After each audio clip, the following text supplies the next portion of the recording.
Hey everybody, welcome back to the Anointed Leadership Podcast. I'm your host, Terry Linscott. I'm so grateful again that you're joining me today. Today we're dealing with a last episode I did with excuses are doorways of failure is no more excuses. Today I'm going to deal with one that's called slow and steady wins the race. It's slow and steady wins the race. That's the thought process I have today.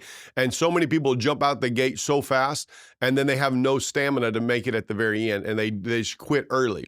When you build a house, you got to build a foundation first, and it's got to be a good, solid foundation. It can't be a narrow, it's got to be a broad foundation to go higher. The foundation is the key, and it's slow and steady, slow and steady. We get anxious to get things done, to be accomplishing things, to see things to come to pass, to find great success. But the faster you come to success, the faster you'll fall. The slower you come to it, the longer it will become. And I want to challenge you today about slow and steady wins the race. So many people are trying to it happen overnight, and it's not an overnight success. What you see today is always years of preparation to become as part of what we see today, right? And so we want to talk about that. But before we get into it today, I want to remind you of a few things. First of all, if you've never subscribed to the channel, please do so. Hit the subscribe button on whatever platform, podcast platform, YouTube, Facebook, whatever that is. Subscribe there. Hit the notification button. Greatly appreciate that from you as well. Also, we are on YouTube, and if you want to watch the video or show this in your teams or things where it's a video rather than just audio, find us on our YouTube at Terry Linscott, and I greatly appreciate that. Second of all, if this is adding value to you, share this with people. If it is something that another leader, another pastor, a business owner, a manager, this stuff would help them and you believe it'll add value to them, do me a favor and just share that. Share it across your platform, share it across your social medias, your emails, text messaging, whatever it is. I promise you, our goal is to help people and pour into people and add value, and I would appreciate that. And thirdly is if this really is adding value, leave me a comment. Send me a comment on the platform. Shoot me an email. Go to my website, terrylinscott.com, and click the email me and send me this and tell me what it's doing. Ask me a question. I've been communicating with some people recently through emails, and I would love to help you. I'd love to answer any questions, as well as if there's you would like for me to come in and speak to your team or something, I would love to do that as well, and we can communicate in that platform. But let's do it today. Let's jump into it. It's called Slow and Steady Wins the Race. Slow and steady wins the race. And I want to read a verse in Habakkuk chapter 2, starting in verse 2. It says, "Then the Lord answered me and said, write the vision and make it plain on tablets." This is probably the longest period of time, is knowing what it is and making it plain. They that he may run who reads it. For the vision is yet for an appointed time, but at the end it will speak and it will not lie. Though it tarries, and I want to deal with that today, though it tarries, wait for it, because it will surely come, it will not tarry. In other words, it's not going to not come to pass. It shall come to pass. But though it tarries, this is the problem. Most people are anxious. So many people are worrisome. So many people are expecting it to happen overnight. I do it today and I want a new change. You ever done that? Gone to the gym? You worked out one time and then you got in the mirror and looked at yourself and thought, man, I feel better. I look better, but really you haven't changed anything. It's an inward shift rather than an exterior visible physique that we see. We feel it inside first before it ever comes on the outside. It's the same thing with your dream, same thing with your vision, same thing with the plans that you have in your life. You may not see the result of it right away, but inside you see a shift and you feel it and you know something's happened. It just isn't evident. Slow and steady wins the race. This is what Jesus was telling us. This is what the Word of God tells us. Write it down, make it plain. And that's the first step to becoming slow and steady. If you don't have a clear vision, if you don't have clear-cut goals and communicated goals properly, it'll never come to pass. But when it becomes very clear, and I want to help you with something in that thought, we've been doing ministry 37 years now. And in this ministry, our vision has never changed. It has grown. The foundation of our vision is very wide and broad, and it's starting to go up today. And here's the thing. We are constantly clarifying that vision. We are constantly relooking at it and making sure that it is very clear, because the more things you do, you can get away from the yes of your life, the vision of your life, and you've got to bring everything back to that foundation. And it's constantly making it plain. It's constantly clarifying it. And it's the key component of success in our life, is the clarification of the vision, of the dream. And here's why I say that, because he who reads it is going to run with what they read. And you've got to make it very clear. And it says, though it tarries. I want to deal with it today. It's going to tarry. The tarrying or the waiting part is the most difficult part. It is truly the most difficult. Getting a passion, getting a dream, having the vision on the inside of you, that's an easy part, man. That's going to bed, waking up. You don't even have to do much to see that thing come to pass or inside you. But it's the time that you feel it to where you write it down. Then the tarrying is that part from writing it and running it to seeing it happen. That's the most difficult time. And in that time, you have to use that time properly. You have to use it to benefit you, to teach you, to train you, to develop you, to be able to handle what's coming, right? Here's the thing, what I want you to see. Though it tarry, understand this. If we want it right overnight, we're missing the component, because visions or dreams are meant for legacies, not for lifetime. That's what we have to realize. A vision, a dream is not meant just for my life. It's meant for a legacy. It should be something, an impact, a stamp that we leave on society, on mankind, that is life, is a legacy. It outlives us. That's really what these things are supposed to do. We're not supposed to just be okay with us, and then when we're gone, it goes away. What have we left? What impact have we left onto society? And that's what visions are. Visions are not sprints. They're not 100-yard dashes. Dreams are not 100-yard dashes. They're not a 4x100 either. They are marathons. I'm talking about cross-country, real cross-country marathons that take time and are out there. That's what we have to realize. And so what I want you to see is the slow and steady part. It's the execution is very hard work. The slow and steady executing it, and the execution is hard work, and implementation it can be very deeply frightening in our lives. And how do I do that? Here's what I'm saying. As long as a goal is a goal, you're safe. As long as a goal is simply a goal, you're very safe. The minute it goes from a goal to an action step, now we become uneasy. But as long as you keep your goals, they're just goals. That you can have a goal board, you can have a vision board, but what we're talking about is the slow and steady to accomplish that thing. If your goal stays a goal, you're always going to be safe. Here's what I wrote, 3 things down about the slow and steady, 3 things that in my mind, that what we have to understand before I jump into how do I start chasing it and going slow and steady. First of all, to go after this thing. There's so many of us listening today, there are things, I know it in my life, there are things that are in me that I've not tapped into yet. There are things that I'm still holding off at a distance. It's the Heisman Trophy. I've got what I've got. I've got that stiff arm holding somebody away, but I've got what I've got, and I'm not allowing anything else to happen right now. We are doing that in our lives. And here's reasons why we hinder, why we don't move, why we don't go after things like that. Number one, we got to realize there's no perfect timing to accomplish your dream. There's no perfect timing. What we're waiting is for the perfect setup. We're waiting for that perfect alley-oop to be able to hit the slam dunk to make the crowd go wild. It's never going to be perfect. It's never going to be spot on all the time. We gotta realize something. We are waiting for that perfect time, and it will never come. We're waiting for the stars to align. They're not aligning. We're looking for the right circumstances. You're never going to have the right circumstances. You know, I just did this episode right before this one. It's excuses are doorways to failure. We're saying it's not right. I don't feel right. It doesn't look right. I want you to realize we're looking in the rearview mirror rather than looking through the windshield, looking for the right time, looking for the stars to align. You'll miss all of the right moments looking through the little bitty mirror, trying to see what's behind you rather than the windshield that's in front of you. You'll never find the right time. You must choose to start. You have to. You have to choose to stop looking backwards and start looking forwards. You got to stop looking for circumstances to dictate whether you should or should not start, right? Number 2, these are some reasons why people don't start. Because of obstacles. Because obstacles will appear. Nothing will ever be perfect. Nothing. You will always have obstacles. I don't care how successful you are. I don't care what company you are. They will always have obstacles. I think about, my iPhone, the Apple product.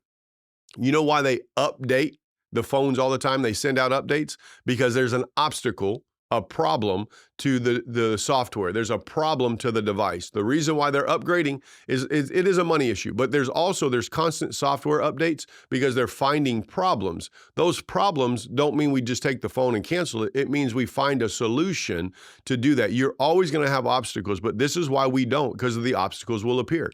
You know, if we don't realize that we shouldn't avoid these obstacles, we should learn from them. I dealt with this last week about the perspective. You got to change it from being an obstacle to an opportunity, right? You've got to realize that obstacles are going to appear.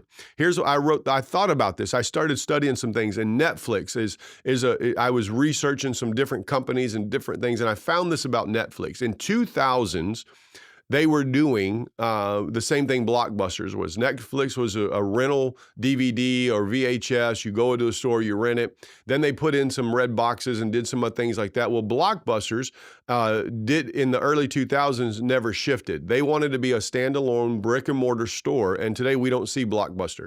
But Netflix did something that was out of the ordinary. The obstacle was nobody was going anymore to the stores to rent because of online streaming. Well, Netflix turned all of their stuff into a streaming download. Today, Netflix is one of the largest companies in the world because they took the obstacle of people not coming and they didn't do what Blockbuster said, just stuck to the ground. I'm just going to do it this way I'm always going to do it.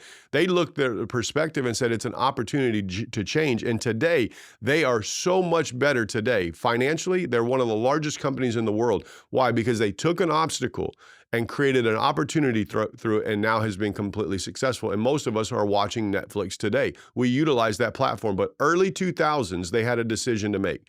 Blockbusters did not do it, but Netflix did, and look at the company today. The obstacle is not the problem. It's the opportunity to push past it, right? You got to understand there's no perfect timing. There are always going to be obstacles. And number 3, there is no fast and easy button. There is no easy button for things to happen. It takes work. It takes effort.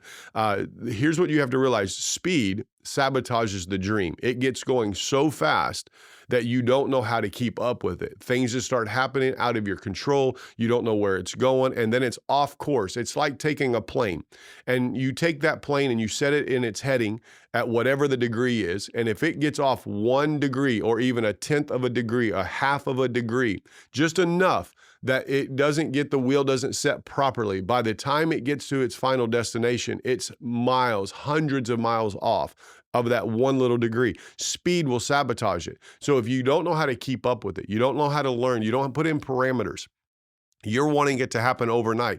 Take the time, work the process, learn from it. There is no easy button. The transition period from chasing and living in your dream, just live it. Let the dream happen, but you got to do something. You got to start somewhere.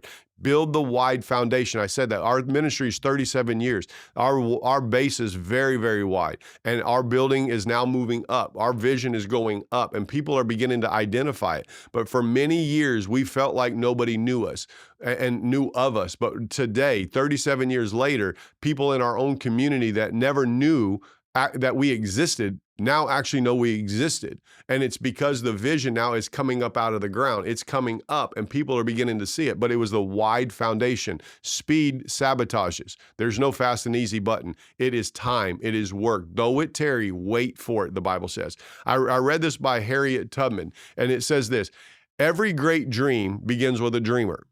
Always remember, you have within you the strength, the patience, and the passion to reach for the stars to change the world. You have in you. You have to start. Most people are not starting. They're making excuses of why they don't start, why they don't do things, why they don't accomplish things. But you have to become the moment in your mind that I'm going to make a conscious decision to change my future by taking what's in me and going after it. I'm going to become slow and steady. Slow and steady. I see this, and I'm going to jump into how do I start chasing your dreams. Timing is everything, right? There has to be a timing. And so many people are starting things by quitting their first job. No, keep your job and work at nights, work on the weekends, and build the foundation of your business till the point you can let go of your job and continue to live your lifestyle. You and I have to realize that timing and stewardship is everything. Everything. Don't just quit because somebody told you to quit. Build it from the foundation, slow and steady, slow and steady, slow and steady. This is what you have to realize. How do I do this? How do I do this, Terry? How do I start doing something? What's in my heart? That next phase, that next thing, that next venture, that first venture, whatever it is. How do I start chasing my dream or my vision? How do I start putting it to practice? What do I do?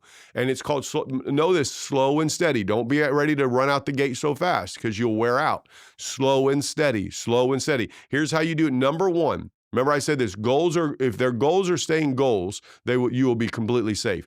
You do have to break your dream down into goals. Number one, break your dream into goals. You have to have them. You got to have targets. Goals are simply targets. You cannot go to the range. Somebody was telling me the other day, they bought a shotgun, a 20 gauge shotgun. They were going to take it to the indoor range and do target practice with a 20 gauge shotgun, not a slug. I looked at that person and I said, you can't target practice a shotgun, my friend, because the spray goes out. If it was a slug, you could do that. And no, I'm going to target it in with the shotgun shells. And this is the mindset of some people, is they don't realize that is not target practice. A shotgun, you can't tell where it's hit. You just pull the trigger. It's going to hit something. That's what it's designed to do. And that's what most people are doing. They're just pulling the trigger, targeting practice with absolutely no zeroing it in. Dreams are dreams until you give them goals. Goals are the target. It's what you're shooting after. I'm going after this thing. Dreams without goals are just dreams, and ultimately they fuel disappointment. Dreams without goals, they're simply just dreams. Without a goal, they fuel disappointment. Dreams, here's what they do. They birth the passion of purpose and meaning to your life. That's what it does. What's in you brings a passion and a purpose to your life. I want you to understand this. Goals are simply the target that we shoot at with the ability to zero to hit the target. That's what your goal is. Take what's in your heart. Write down a goal. What am I going to do? Who am I going to meet with? I was sharing with a young man that just started a business the other day. I said, here's what a goal should be. Write down your vision. What's your dream? But here's a goal. Go meet with business owners that have started their business and are successful. Don't meet with business owners that are not successful. Go meet with a business owner, 5 or 6 of them that you see are living the life that you want to live. Go ask them how they did it. What were the obstacles? It's a goal. If I don't get information, I don't get understanding of what to do and not to do. What are some struggles? What were some of the obstacles? That's writing. It's a goal. Go talk. That's your first step. Write it down. Go after that. Then from there, how do I accomplish these things? You got to realize these things. Number one, break your dreams into goals. How do I start? 2, you got to assess your current situation. This is one of those things. I just did my leadership conference, and I'm going to talk about this. If you were in it, you'll see it, but I'm going to release one of these videos pretty soon. I'm talking about your current situation. Your current situation is a accumulation of all the moments in your life that brought you to that moment, but it's not holding you there. You got to assess that current situation. It's where you are from where you've come from. Wherever you're at, if you're listening today, you are right now hoping that you're ready to move forward. You have a dream. You want leadership. You're looking for more in your life. Why? You've come to this place in your life. I need more. I need to do more. I need to help to get to that next level, right? You are not where you are. You are not where you are. You are not where you are. You must recognize it, but apply steps from where you are to where you're going. You aren't where you are. You are where you are, but that's not who you are. It's not defining you. But you got to create steps to get you from where you are to where you're going, and you got to assess your current situation. What kind of money do you have? What kind of resources do you have? What's your networking that you have? What does your company have? What tools do you have? What don't you have? It's not just what I have, it's also what I don't have. What is your current situation in networking? What is your current situation in relationships? How do you assess that? Where are you missing things, right? The lessons you have learned to get where you are must be applied to your future steps. So it's the same thing. It's the same, but assess that. Know where you are, understand where you've come from, but look at where you want to go based on your goal. Assess it. What do I have to do? Because here's the thing. If I'm going to break my dreams into goals and I'm going to assess my current situation, number 3, I've got to identify obstacles preventing you from going after your dreams. This is the third thing. How do I get started? This is the preparation. The Bible teaches us if any man builds a house, doesn't he first count the cost? If I'm going to go after my dreams, I have to put some things into order, right? I gotta write the goals. I've got to assess the current situation. But number 3, I have to identify obstacles that will prevent you. You got to understand what's out there. You got to see what's keeping you from going there. For example, I want to plant churches into 7 states in Kentucky. I'm ready to plant right now. There are some cities in my heart that I want to put people in. But you know what my obstacle is? I don't have a pastor right now that's ready. I don't have people around me that are actually ready to step out. They're not preparing themselves. They're not fulfilling what they need to fulfill. I'm doing everything I can to put them in the position, but they're not doing it. That's an obstacle for Terry because I need other people to get where they are or need to be able to go plant that church. I'm not stopping. I'm not saying I'm never going to do it. I'm doing everything. It's an obstacle. So how do I overcome the obstacle? I help those people that I know are called and help develop them. I'm pushing them to get developed. Why? Because I see their potential. They know their potential, but I see it and I want to get them there. It's not a problem to have an obstacle, right? But you have to identify them. What does that look like? Here's the thing. Obstacles are not the end all. They are established to develop you to become who you need to be able to handle everything that's coming. That's what they are. They're not the end all. They're there to establish you and to develop you to become the person you can to handle it. Here's how do I identify them. I do a SWOT. SWOT. I would challenge you to look that up, how to do a SWOT. Strength, weakness, opportunity, threat. In my leadership conference, I did this with them, and I'm showing them because I honestly believe you have to identify your personal strengths and you got to identify your company strengths. You got to identify your personal weaknesses and you got to identify your company weaknesses. You got to identify your opportunities, your company's opportunities, and you got to identify your threats as well as your company threats. It's how do you identify? It's a SWOT. Do a SWOT analysis, and I challenge you, when you do it, you'll recognize certain things, and it won't be problems, and it's not things that are holding you back. It's things that you look at and you change the perspective. How do you make that an opportunity? How do I capitalize strengths? How do I turn my weaknesses into strengths? How do I capitalize on my opportunities and I take my threats and I make them opportunities? That's what that is meant to do for your life. 1, break your dreams into goals. 2, assess your current situation. 3, identify the obstacles preventing you from chasing after that. 4, here's what happens. I've done those 3 things to get to this 4th step, is now I can't just living my goal situation, because goals, as long as they're goals, you'll always be safe. You'll never do anything. But I now have to make a list of action steps to achieve my dreams. What are my action steps to accomplish the goals? What are those? What are the education I need? What are the classes I need? What are the people I need to surround myself with? What are the things I need to purchase? What is the bank account? What is the credit card I need to be able to purchase and have things out there? What do I need? What podcasts do I need to listen to? What strengths do I need to sharpen? What weaknesses do I need to turn into strength? It's action steps. What opportunities do I go ahead and take a hold of? What are my threats that I need to address to turn them into opportunities? What are my action steps? Goals won't bring success. They never do. Goals are just simply goals. They're on a board. They sound good, look good, they feel good, but they don't do nothing for you. What you have to do is action brings success. You have to do something to go after your goals. You have to recognize what might be problems and struggles, but then you got to do something. You got to make some action steps to do that, because goals, as long as they're goals, they'll never be reached. They're always just safe to be goals. You got to go after them. Dreams with established goals that have actionable steps create a pursuit of success. Dreams with established goals that have actionable steps create a pursuit of success. If you don't say, this is what I have to do today, what I have to do tomorrow, what I need to do next week, and I don't create the step, I don't plan it, I don't put it in my calendar, I don't make the phone call, I don't do these are actionable steps. If you don't do these, you'll never go after your dreams. Remember, slow and steady wins the race, but you got to start. You got to get started and go slow. Don't be in a hurry. Don't be so anxious and worrisome about it that you got to meet a certain criteria. Slow and steady. The largest companies took a long time. Think about iPhone. How many years has that been around? 20 years? And we're on iPhone, 15 today?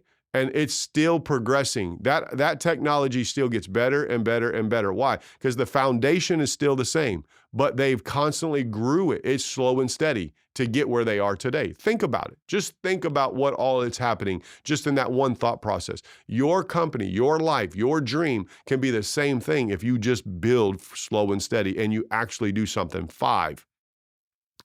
One, this is how I get started. 1, I take my dreams and make them goals. 2, I assess my current situation. 3, I identify my obstacles in the current situation through a SWOT. 4, I make the list of action steps. 5, here, it's real simple. Complete the plan. Go do it. It's pretty simple. Just do it. Nike's coined a slogan, just do it. Stop making excuses and do it. Just do it. On the road to achieving your dreams, you must apply, I want you to listen to this. You must apply discipline and consistency. You just got to do it. On the road to achieving your dreams, you must apply discipline and consistency. If you have no commitment, no discipline, there's no starting. But if there's no consistency, there's no end to it. There's no finishing. On the road to your journey, you must apply discipline or commitment and consistency. You've got to just do it. Who's holding you back? Nobody else, just you. You must recognize that there is nobody holding you back from doing what's in your heart but you. You can give me every excuse why other people are the reason why you don't, but the reality is nobody's giving the effort to your life to hold you back as much as you are. You have to stop making the excuses and start doing something slow and steady to see the dream in your life come to pass. Hey, if you have a vision, you're a leader today, you're being successful, but there's more in you, you need the same application to your life. Slow and steady wins the race. I want to challenge you. Stop making the excuse and start doing what's in your heart for great success to come to you. Hey, thanks for joining me today. I'm Terry Linscott. This is the Anointed Leadership Podcast. Again, until next time, I pray the anointing of God get all over you to help you do everything He's called you to do in Jesus' name.